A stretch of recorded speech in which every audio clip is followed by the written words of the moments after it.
Hello guys, ल welcome to my mini vlog है। म चाहिँ अहिले यता रुकुमबाट यता धोरपाटनतर्फ जाँदैछु र अनि यहाँको बाटो हेर्न सक्नुहुन्छ, बपाल छ है। ल सो लेट्स राइड गाइज है। ल सरर लाएर है। ल बब्बाल रमाइलो चाहिँ बाटो चाहिँ है, ट्रेन। ल अब मेरो बाइक अब पुरै अफरोड बाइक त होइन गर है, तैपनि जस्तो रोडिङमा खतरा मजा आइरहेछ। ल ओहो, यहाँ धन बबाल चाहिँ आमामा। ल यहाँ चाहिँ पुरै ल्यान्डस्लाइड एरिया रहेछ है। ओहो, ल यहाँ चाहिँ राम्रोसित जानुपर्छ है। टक्क लाएर आनन्दले सरर लाएर नातिकिन है। ल जस हिजो अस्ति पानी परेन है, त्यही भएर अनि सजिलो भएको छ। पानी पऱ्यो भने त फेरि यो बाटो त बब्बल गाह्रो हुन्छ फेरि यार। ल आज मस्त घाम लागेको छ गाइज है। अब उस्तो पऱ्यो भने आज त्यहाँ खोलामा एक डाइभ दिएर पनि गइन्छ धोरपाटनतिर है। तर अब हिजो पनि पौडी त खेल्यो है, तर यत्रो टाढा आएपछि अब पौडी कुरै भएन होइन।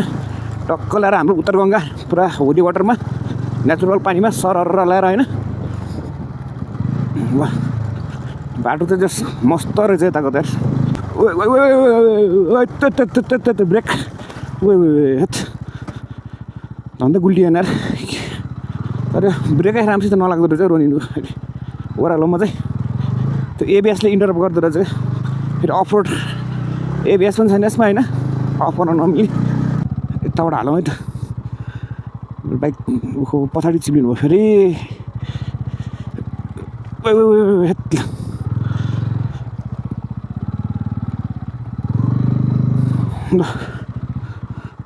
ओहो, पुरा रुखहरू हेर्न सक्नुहुन्छ गाइज है, भ्यू यहाँको। ओ त्यतिको ल हिलो रहेछ बाटो चाहिँ। ओहो ल ल तान्यो गाइज, तान्यो झन् चिप्ल्यो।